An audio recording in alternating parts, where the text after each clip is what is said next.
മാന്യമിത്രങ്ങളെ നമസ്കാരം. കുറച്ച് ദിവസങ്ങളായി സ്വാമി അയ്യപ്പനെ കൊള്ളയടിക്കുന്ന ശബരിമല മാഫിയെക്കുറിച്ച് നാം കേൾക്കാൻ തുടങ്ങിയിട്ടല്ലേ. വേദനാജനകമായ ഒരു സംഭവമാണിത്. ഇങ്ങനെയൊക്കെ കേൾക്കുകയും സമൂഹത്തിൽ വിഷാംശങ്ങൾ കലരുകയും ചെയ്യുമ്പോൾ അത് നിശബ്ദനായി നോക്കി നിൽക്കാൻ എനിക്ക് വയ്യ. അതുകൊണ്ടാണ് ചില യഥാർത്ഥങ്ങൾ നിങ്ങളുമായി ഇവിടെ പങ്കുവയ്ക്കുന്നത്. ജോർജ് നെടുമ്പാറ, ഡൽഹിയിൽ നിന്ന്. മനുഷ്യനാണ് ദൈവത്തെ സൃഷ്ടിച്ചതെന്ന് നമുക്കറിയാം. പിന്നെ ദൈവത്തിൻ്റെ പേരിൽ മതങ്ങൾ പിറന്നു, മതത്തിൻ്റെ പേരിൽ ആചാരങ്ങൾ, ആചാരത്തിൻ്റെ പേരിൽ ഭയം, ഭയത്തിൻ്റെ പേരിൽ കച്ചവടം, തട്ടിപ്പ്. ദാ ഇപ്പോൾ ദൈവത്തെ കൊള്ളയടിക്കാൻ തുടങ്ങി. ദാ നിങ്ങളുടെ മുമ്പിൽ ദൈവങ്ങളെ സൃഷ്ടിച്ച കവികളെയും എഴുത്തുകാരെയും ഒക്കെ ഇവർ തന്ത്രപൂർവ്വം അകറ്റുകയാണ്. ഇതാണ് നാം ഇന്ന് നേരിടുന്ന യാഥാർത്ഥ്യം. ശബരിമല അയ്യപ്പനെ ഞാൻ കുറ്റം പറയുന്നില്ല. കാരണം അവിടുത്തെ ദിവ്യത്വം ലക്ഷക്കണക്കിന് ജനങ്ങൾക്ക് ആകുന്നുണ്ടല്ലോ. നിറകണ്ണുകളോടെ ഹൃദയവേദനയോടെ വിശ്വസിച്ചുകൊണ്ട് അയ്യപ്പനെ ഒന്ന് വിളിച്ചു നോക്കിക്കേ, യേശുതമ്പുരാനെ ഒന്ന് വിളിച്ചു നോക്കിക്കേ, ഇനി അള്ളാഹുവിനെയും വിളിക്കാം. നിങ്ങളുടെ ഇഷ്ട ദൈവത്തെ നിരന്തരം വിളിക്കുമ്പോൾ, ആ നാമം ഉരുവിടുമ്പോൾ ഒരു ശക്തിയും പ്രചോദനവും ഒക്കെ ലഭിച്ചേക്കാം. അത് സ്വാഭാവികമാണ്. എന്നാൽ എന്നെ വേദനിപ്പിക്കുന്നത് ആ ദിവ്യത്വത്തിന്റെ പേരിൽ കൊള്ളയടിക്കുന്ന കപട ഭക്തന്മാരെയാണ്. കടുത്ത ഈശ്വരവിശ്വാസം ഇവർക്കുണ്ടെങ്കിലും ദൈവ വഴികളിലൂടെ ഇവർ നടക്കുന്നേയില്ല. നടന്നിരുന്നെങ്കിൽ ഇങ്ങനെ സംഭവിക്കുമായിരുന്നില്ലല്ലോ. ഇവർക്കൊരു രീതിയുണ്ട്, എവിടെയാണെങ്കിലും പൂവിട്ടങ്ങ് പൂജിച്ചേക്കുക. പക്ഷെ ഈശ്വരന്റെ ഗുണാംശങ്ങൾ ഈ കൂട്ടർ സ്വീകരിക്കാറേ ഇല്ല. പൂജയിലൂടെ കോടികൾ സമാഹരിക്കുമ്പോൾ ഒന്ന് ചോദിക്കണം, അത്രയും പണത്തിൽ നിന്ന് അവർ എന്ത് കാരുണ്യ പ്രവർത്തനങ്ങൾ നടത്തി, മനുഷ്യ മൂല്യങ്ങൾ വ്യാപരിപ്പിച്ചു, ദൈവത്തിന്റെ ഗുണാംശങ്ങൾ എത്ര പേർ ശാംശീകരിച്ചു.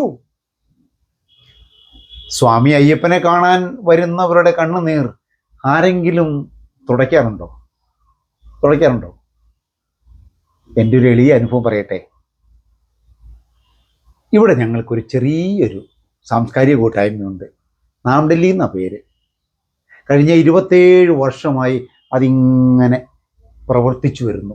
World is one family. Vasu ദൈവ കുടുംബമൊക്കെ കേട്ടിട്ടില്ലേ? അതാണ് നമ്മുടെ വിഷൻ. കുടുംബാംഗത്തോടെ എങ്ങനെ അംഗത്വ ഫീസ് വാങ്ങും? അതുകൊണ്ട് അതും വാങ്ങുന്നില്ല. സാമ്പത്തികമായി ഒന്നുമില്ലാതെയാണ് ഞങ്ങൾ 1053 സാംസ്കാരിക ഔട്ട്ഡോർ പ്രോഗ്രാം നടത്തി ലോക റെക്കോർഡിൽ ഇടം നേടിയത്. വിനയത്തോടെ പറയുക, ഞങ്ങളുടെ ദൈവം പൂജയിലല്ല, പിന്നെ എവിടെയാ? പ്രവർത്തനത്തിലാണ്. പ്രവർത്തനശേഷം ഞങ്ങൾ പ്രകൃതിയോട് പ്രാർത്ഥിക്കും, നല്ല വിളവ് നൽകണേ എന്ന്. ഞങ്ങളോട് അനുകമ്പ തോന്നി 1 കിലോ പച്ചക്കറിക്ക് 1800 രൂപ ഡോക്ടർ രാജൻ സ്കറിയെയും 800 രൂപ ജി ശിവശങ്കരും മറ്റ് കൃഷി സ്നേഹികളും ലേലത്തിലോ കയറ്റി വിളിച്ചാണ് ഞങ്ങൾ വരുമാനം ഉണ്ടാക്കുന്നത്. കുറച്ചേ ഉള്ളൂ. ഇത് നിങ്ങൾക്ക് എല്ലാവർക്കും അറിയാവുന്ന കാര്യമാണ്. അങ്ങനെയൊക്കെ ഞങ്ങൾ കാരുണ്യ പ്രവർത്തനം നടത്തുകയാണ്, സാംസ്കാരിക പ്രവർത്തനങ്ങൾ നടക്കുകയാണ്. ഇതൊക്കെ കാണുമ്പോൾ മറ്റ് സംഘടനക്കാർക്കും ജാതി മത വർഗങ്ങൾക്കും ഒരു കുശുമ്പ. സാരമില്ല. മണ്ണിനോട് ചേർന്ന് മനുഷ്യരിൽ പ്രതീക്ഷ വിതച്ചുകൊണ്ട് മുന്നേറാണ് ഞങ്ങൾക്കിഷ്ടം. അങ്ങനെയായിപ്പോയി. ശബരിമലയിൽ ഒരു ദിവസത്തെ മാത്രം വരുമാനം നിങ്ങൾക്കറിയാലോ, ഏതാണ്ട് 1 ലക്ഷം രൂപയുണ്ടെന്നാണ് അറിഞ്ഞത്. ചിലപ്പോൾ 1.5 ലക്ഷം രൂപയാകാനും സാധ്യതയുണ്ട്. നാം ഡൽഹിക്കാണെങ്കിൽ ഒരു ദിവസം പോയിട്ട് ഒരു മാസത്തിൽ 1 രൂപ പോലും വരുമാനമില്ലാത്ത ഞങ്ങൾ മനുഷ്യരുടെ കണ്ണീരിൽ വിളയുന്ന വിളകൾ വളർത്തിയാണ് കാരുണ്യ പ്രവർത്തനവും സാംസ്കാരിക പ്രവർത്തനങ്ങളും നടത്തുന്നത്. സുമനസ്സുകളുടെ പ്രോത്സാഹനവും സഹായം കൊണ്ട് മാത്രമാണ് ഇത് സാധിക്കുന്നത്.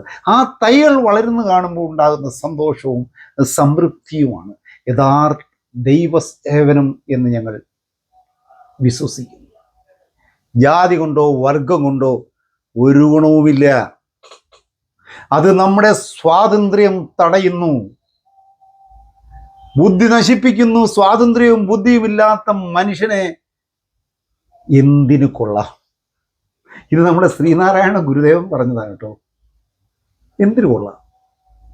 ഇന്ന് എപ്പോട്ട് നോക്കിയാലും ഈ ആചാരത്തിലും അന്ധവിശ്വാസത്തിലും കുടുങ്ങിക്കിടക്കുന്നവരാണ് അധികവും.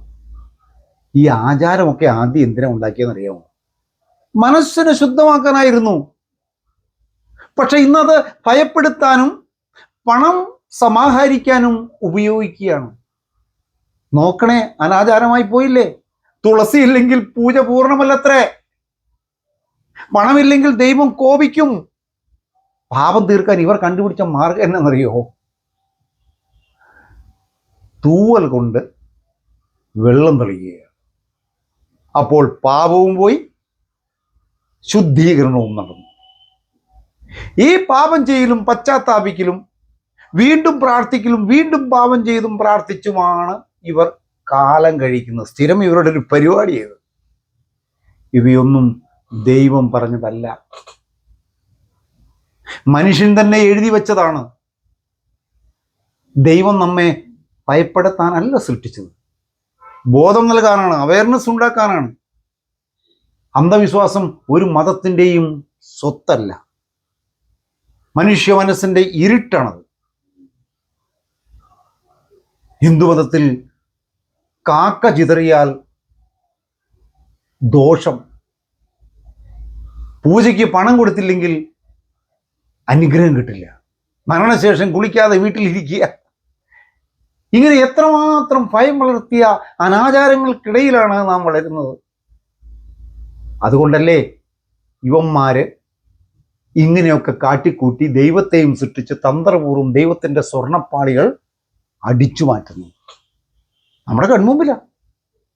ക്രിസ്ത്യാനിയാണെങ്കിൽ പള്ളിയിൽ സംഭാവന കൊടുത്തില്ലെങ്കിൽ ദൈവാനുഗ്രഹം കിട്ടില്ല.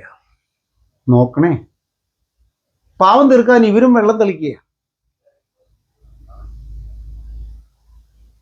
ഇതൊക്കെ അങ്ങ് വിശ്വസിപ്പിക്കുക. ദൈവത്തിൻ്റെ കരുണയെപ്പോലും അക്കൗണ്ടിലാക്കുന്ന ലീലാവിലാസമാണ് നാം കണ്ടുകൊണ്ടിരിക്കുന്നത്. ഇസ്ലാമിൽ കറുത്ത പൂച്ച വഴി നടന്നാൽ ദോഷമാണെന്നേ, താലിസ്മാൻ ധരിച്ചാൽ രോഗം പോകും എന്ന വിശ്വാസവുമായി ജീവിക്കുന്നവർ അതങ്ങനെ.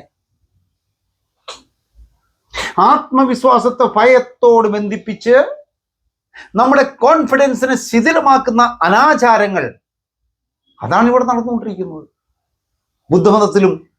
ബുദ്ധമതത്തിൻ്റെ ഉപദേശങ്ങളെ മറന്ന് പ്രതിമയ്ക്ക് പൂവ് സമർപ്പിച്ചാൽ പാവം പൊക്കളിയുമെന്ന് വിശ്വസിക്കുന്നവരാണ് അതങ്ങനെ. ആ ബുദ്ധൻ പറഞ്ഞത് എന്താ? നീ ബോധവാനാകുക എന്നാണ് ബുദ്ധൻ പറഞ്ഞത്, അല്ലാതെ ഞാൻ കല്ലിനകത്ത് ഇരിക്കുകയാണ് എന്നല്ല. ഈ അന്ധവിശ്വാസം നമ്മെ യഥാർത്ഥത്തിൽ നിന്നും അകറ്റുകയാണ്. സങ്കല്പത്തിലിരുന്ന് ആരാധിക്കാനാണ് ഈ ഭക്തന്മാർക്കൊക്കെ ഇഷ്ടം. ശ്രദ്ധിച്ചിട്ടുണ്ടോ അത്? എന്നാൽ സാക്ഷാൽ ദൈവം അവരുടെ വീട്ടിലേക്ക് എങ്ങാൻ വന്നാലുണ്ടല്ലോ, ഞൊട്ടി നേരത്തുള്ള ഒരു തിരിച്ചുവിടും. നിന്റെ വേല മനസ്സിലിരിക്കട്ടെ എന്ന് പറഞ്ഞവർ തിരിച്ചുവിടും.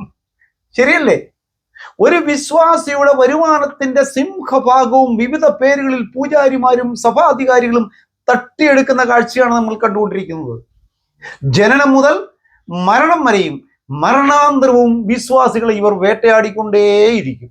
നിഷേധിക്കാനാവുമോ? കാശില്ലാതെ ഒരു കാര്യവും അമ്പലങ്ങളിലാണെങ്കിലും പള്ളിയിലാണെങ്കിലും ഇവർ സാധിച്ചു തരില്ല.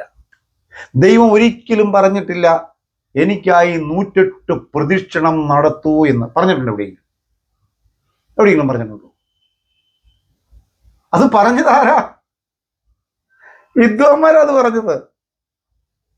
പ്രദക്ഷിണത്തിന്റെ വഴിയരികിൽ ചായക്കടയുമായിട്ടിരിക്കുന്നവരാണ് ഇവന്മാര് പറഞ്ഞുണ്ടാക്കിയത്. ദൈവം പറഞ്ഞിട്ടില്ല പണം കൊടുത്താൽ അനുഗ്രഹം കിട്ടുമെന്ന് ദൈവം പറഞ്ഞോ? ഒരിക്കലുമില്ല. പറഞ്ഞതാരാ? ഹണ്ടി നോക്കുന്നവരാണ് ഈ പറഞ്ഞത്. സുഹൃത്തെ, മതം നിനക്ക് ഭയം നൽകുന്നുവെങ്കിൽ അത് മതമല്ല. ശ്രദ്ധിക്കണം. നിനക്ക് ബോധം നൽകുന്നുവെങ്കിൽ അത് ദൈവമാണ്.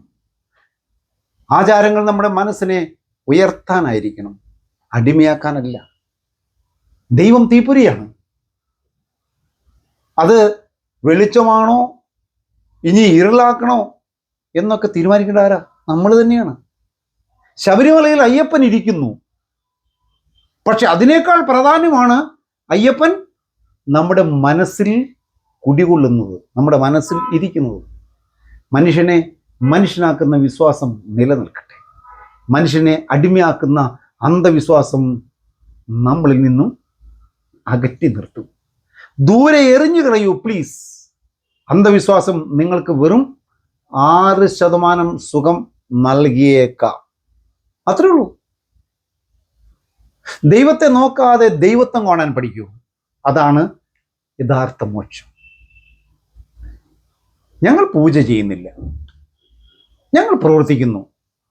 വന്യമൃഗങ്ങൾ ഒഴിച്ച് ആരെയും ഞങ്ങൾ ഭയപ്പെടുന്നില്ല. ഞങ്ങൾ ബോധവാന്മാരാകുന്നു. പ്രിയ സുഹൃത്തുക്കളെ, നിർത്തുകയാണ്. ഞാൻ ഈ പറഞ്ഞ കാര്യങ്ങൾ നിങ്ങളുടെ ജീവിതത്തിൽ ആവശ്യമായ മാറ്റങ്ങൾ വരുത്തും. നിങ്ങൾ പ്രവർത്തിക്കുന്ന മേഖലയിൽ നിങ്ങൾ ഉയർന്നു വരും എന്ന് ആത്മാർത്ഥമായി പ്രാർത്ഥിച്ചുകൊണ്ട് എന്നെ ഓർത്തതിന് നന്ദി പറഞ്ഞുകൊണ്ട് ഞാൻ നിർത്തുന്നു. നന്ദി, നമസ്കാരം.